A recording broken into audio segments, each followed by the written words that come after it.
Meeting घडवून द्या आणि त्या पद्धतीनं त्यांना 1 तासाचा वेळ दिलेला होता। त्यांनी त्यांचे वेगवेगळ्या प्रकारचे प्रश्न सांगितले। त्याच्यामध्ये विशेषतः 32 गावांच्या संदर्भामध्ये राहत असणाऱ्या माजी नगरसेवकांनी त्यांचे प्रश्न तिथं सांगितले आणि ते आजच्या बैठकीच्या निमित्तानं इतर सर्वच राजकीय पक्षाचे सहकारी आलेले होते।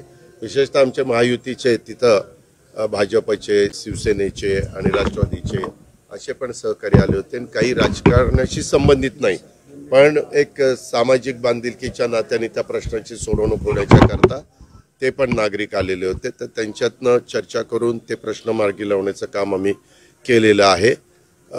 वेगवेगळ्या पद्धतीनं अलीकडच्या काळामध्ये वॉर्ड रचना झाली, प्रभाग रचना झाली, त्याही संदर्भामध्ये त्यांनी काही म्हणणं त्यांचं मांडणं, तर त्याच्यामध्ये ज्यांचं काही म्हणणं होतं त्याच्याबद्दल ते तिथं व्यक्त करायला मी सांगितलेलं आहे। मी म्हटलं तुम्ही तुमचे लेखी निवेदन तिथं द्या, त्याच्याबद्दलची शहानिशा केली जाईल आणि त्याच्यामध्ये काहींनी सांगितलं नॅचरल बॉर्डर धरायला पाहिजे होत्या, आपल्या इथनं नदी जातात, आपल्या इथं काही रस्ते जातात, आपल्याकडनं काही ओढे जातात, तर त्या बॉर्डर धरल्या असत्या तर जास्त उचित दिसलं असतं अशा पद्धतीनं त्यांनी सांगितलं। पिंपरी चिंचवडमध्ये तर बहुतेक जास्त काही बदल न करता मागच्या वेळेस सारखंच वॉर्ड रचना ठेवली गेलेली, प्रभाग रचना ठेवली गेलेली, त्याच्यामुळं तिथं काही इतका प्रश्न आला नाही। परंतु पुण्यामध्ये मात्र वेगवेगळा मतप्रवाह वेगवेगळ्या सहकाऱ्यांचा होता।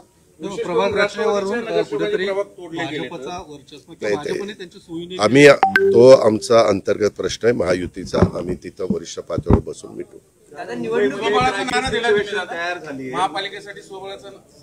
मी कुठलाही नारा दिला नाही। ज्यावेळेस नारा द्यायचा आहे त्यावेळेस तुला बोलून तुला सांगून तो नारा देईल, ते चुकीचं सांगितलं।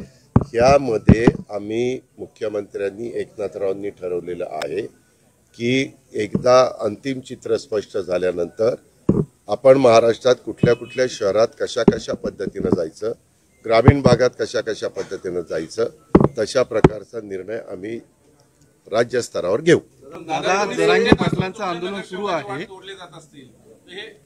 ते माझं मी ठरवीन, त्याच्यामध्ये तुम्ही कोणी फार काळजी करण्याचं कारण नाही। दादा, जरांगे पाटलांचं आंदोलन सुरू आहे। आज शिंदे समितीचे शिष्टमंडळ देखील भेटायला गेलं होतं, मात्र आंदोलन मागे घेण्यास तयार नाहीत। हे का अशा वेळेस प्रयत्न करणं हे आपलं काम असतं। राज्य सरकार अतिशय युद्ध पातळीवर त्याच्या संदर्भातला प्रयत्न करतं, चर्चा करून आमची सगळ्यांची भूमिका सकारात्मक आहे, मार्ग त्याच्यातनं निघाला पाहिजे आणि हीच भूमिका मुख्यमंत्र्यांची, दोन्ही उपमुख्यमंत्र्यांची, ह्या ज्या कमिटीचे अध्यक्ष आमचे राधाकृष्ण विखे पाटील साहेब आणि त्यांची जी कमिटी आहे जवळपास एक 10-1 लोकांची मंत्रिमंडळातली ती कमिटी आहे, 10-11 अशा, ते सगळे बसून त्याबद्दल त्या संदर्भात त्यांच्याशी चर्चा करतील। चर्चा केल्यानंतर कुठं ना कुठं मार्ग निघू शकतो, हा आजपर्यंतचा राज्याची निर्मिती झाल्यापासून आजपर्यंतचा अनुभव आहे। जरांगे असं म्हटले की राज्यात जर अस्थिरता निर्माण झाली तर त्याला फडणवीस जबाबदार असतील, ही परिस्थिती आणखी चिघळू देऊ नये। यामध्ये जे उपोषणाला बसतात ते त्यांची भूमिका मांडतात। लोकशाहीमध्ये संविधानाने त्यांना तो अधिकार दिलेला आहे, त्याच्यामुळे त्यांनी त्यांचं मत मांडलेलं आहे। आम्ही त्यांना त्याच्यातून मार्ग काढण्याच्या करता वेगवेगळ्या पातळीवर चर्चा करून कसं हे सामोपचाराने मिटेल, उपोषण संपेल, हा प्रयत्न राज्य सरकारचा चालू आहे। मुख्यमंत्री आंदोलनाच्या दरम्यान एकाकी पडलेत असं साधारण दिसते नाही, ते एकनाथ शिंदे दऱ्याला निघाले, त्याच्यामध्ये तुम्ही एक मिनिट, एकटे राहतात असं चित्र निर्माण, असं काही चित्र नाहीये। कालच आम्ही मुंबईमध्ये होतो, आज 1 दिवस पुण्याला आलेलो आहे, उद्याही मुंबईला जाणार आहे, काय आपल्याला अडचण नाही। आपल्याला एक माहिती का, हे आरक्षण कधी दिलेलं आहे? 50% संदर्भामध्ये सुप्रीम कोर्टाने जे आदेश दिले त्याच्या आधीच आहे।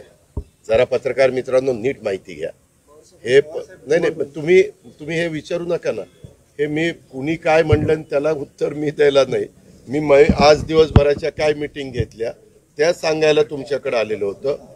तुमची नेहमीची सवय आहे, तुमचे हे प्रश्न संपले की यांनी हे विचारलं, त्यांनी ते विचारलं, त्याच्याबद्दल ज्यांनी जे सांगितलं ते त्यांचं मत आहे त्या मताशी माझा तसा काही दुरान्वय पण संबंध नाही.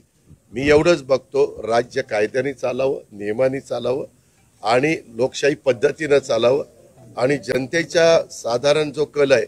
आज मला तुम्हाला एक गोष्ट सांगायची, 3000 एकर जमीन आम्ही जी काही विमानतळाच्या करता घेतो त्याच्यामध्ये जिल्हाधिकाऱ्यांनी मला मागे सांगितलं होतं की एक्झॅक्ट कुठली ते जे आम्हाला नंबर दिले तर आम्ही पुढं काम करू शकू. तर त्यांनी काम सुरू केलेलं आहे. आज अनेक तिथल्या मान्यवरांना, तिथल्या सरपंचांना, तिथल्या ह्या विमानतळाच्या बाबतीमध्ये त्यांची काही भूमिका होती त्यांना आम्ही भेटलेलो आहे. आत्ता पण काही एक शिष्टमंडळ भेटून गेलेलं आहे आणि त्याच्यात जवळपास 1400 एकर जमिनीच्या संदर्भामध्ये त्यांनी सकारात्मक भूमिका घेतलेली आहे. अशा अर्थांना मध्येच कुठं बिहार काढला, त्याच्यामध्ये महाराष्ट्रात आहे ना, आपल्या पुण्यात आहे ना, आपण त्याच्यामध्ये बिहारला नितीश कुमार बघतील, लालू बघतील, काय तुला करायचं थांब जरा. तर त्या पद्धतीनं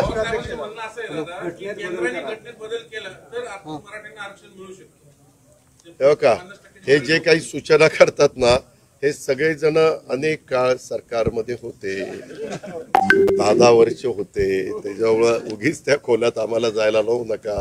सगळे वंदनीय, पूजनीय, आदरणीय मान्यवर आहेत, त्याच्यावर मला त्याबद्दल खोलात जायचं नाही. धन्यवाद.